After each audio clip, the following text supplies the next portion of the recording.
Everyone, I'm Alyssa. And I'm Brandon. And we're the Wagners. Wagners. We're a husband-wife duo who travel all around the country since 2021 for Brandon's travel nursing job.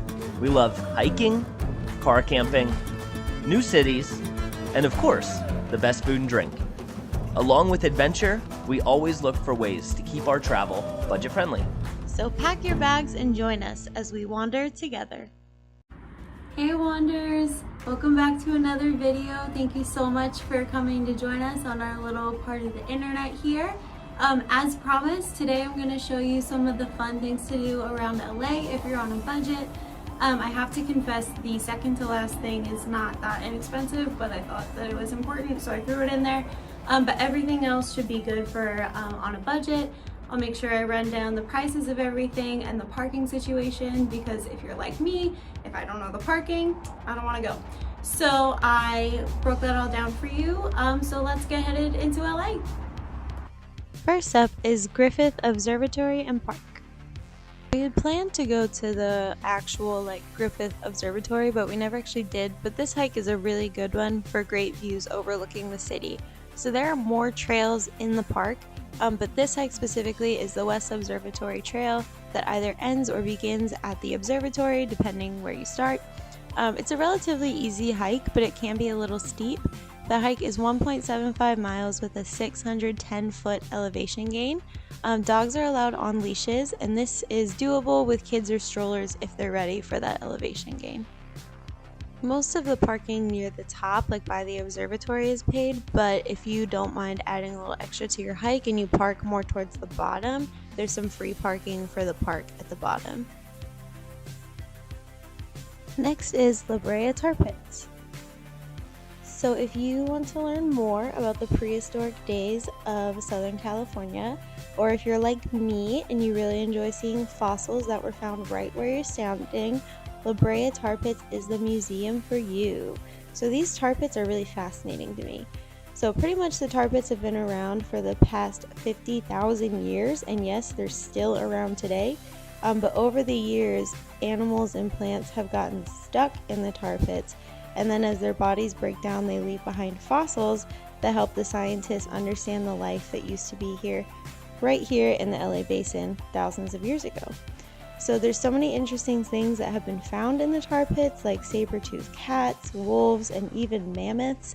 On a smaller level, the scientists also study the microfossils, like the small pieces of animals and even plants that help them understand the climate change throughout the years.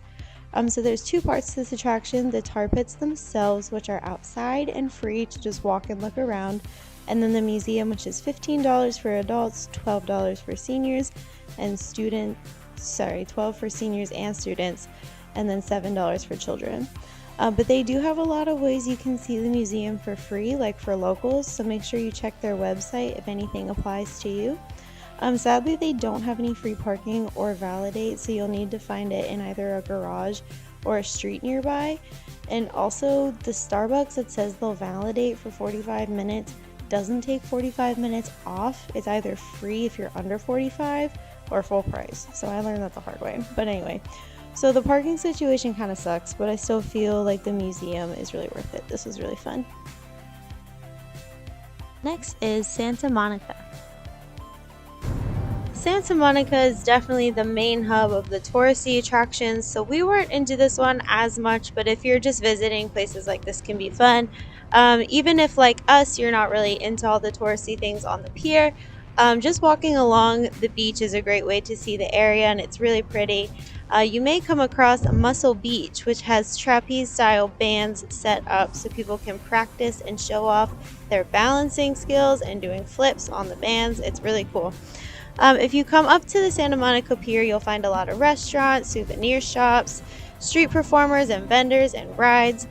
So parking for this one, you'll just need some street parking, and again, just pay attention to those signs as the parking can be a little confusing in this area.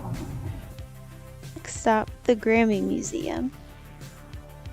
The Grammy Museum is a neat spot, especially for music lovers. So like you would expect, the museum showcases many different artists and their iconic music and outfits. One thing that I really enjoyed was that it wasn't just about the music, but the museum did a really great job of connecting the music to the culture.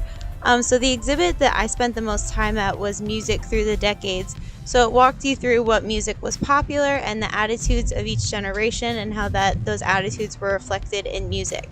It was really interesting. So the museum itself isn't too expensive at $18 for adults, $15 for seniors and military, and $12 for students and seniors, and free for children under 4. But the problem is that there's no free parking and they don't validate. So we paid $15 for just a few hours. So if you want to check this one out, I would suggest taking public transportation so you save a few bucks. The Grove and Original Farmers Market.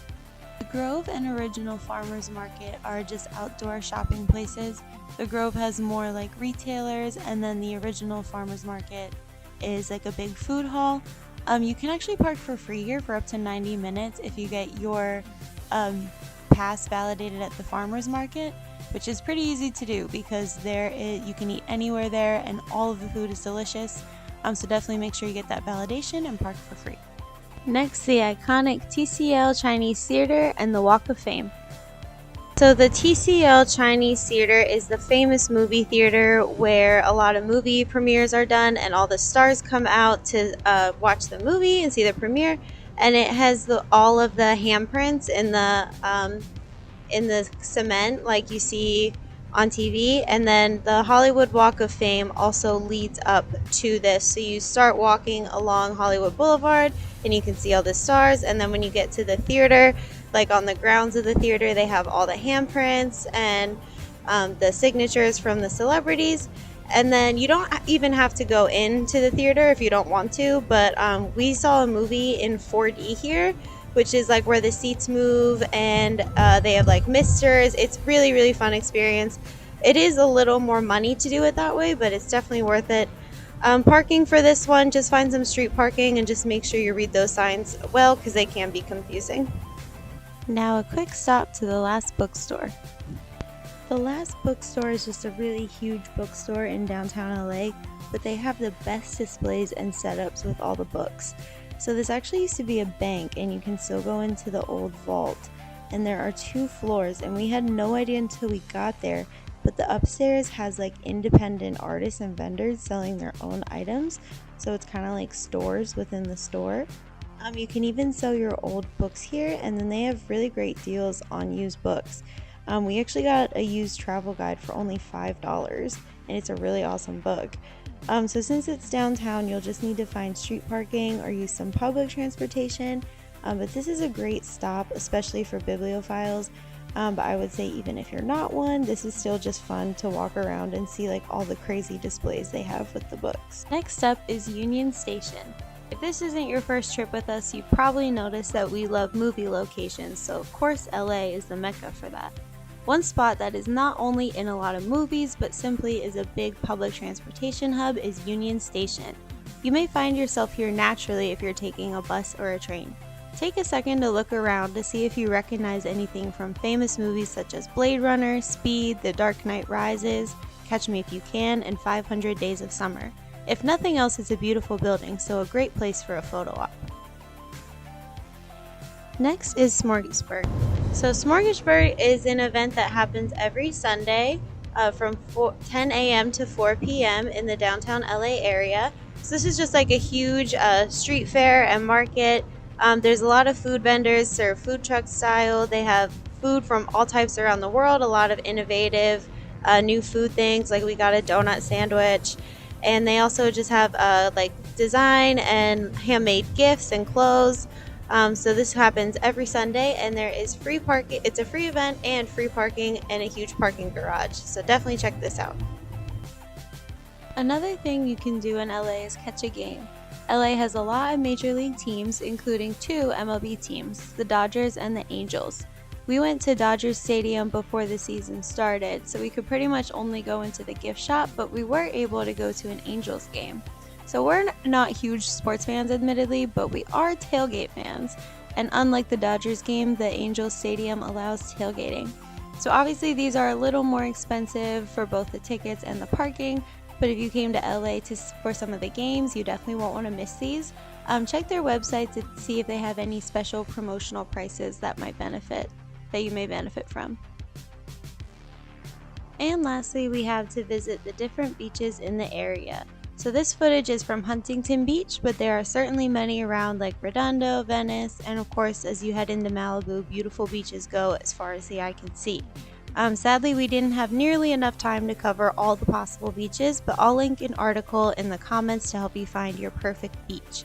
Of course, prices, parking, and different rules will be case by case, so just do your research to know what to expect before you head out. And of course, I have to give the PSA to please wear your sunscreen, and as usual, leave the beach better than you found it to keep it beautiful for everyone and to protect the California wildlife.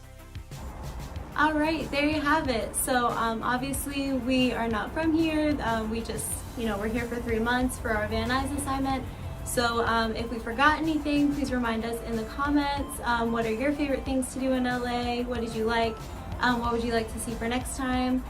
Please don't forget to like and subscribe if you like our stuff and you want to come on more trips with us. We love traveling with you guys. Thank you so much for your support thus far, and I'll see you guys soon. Bye!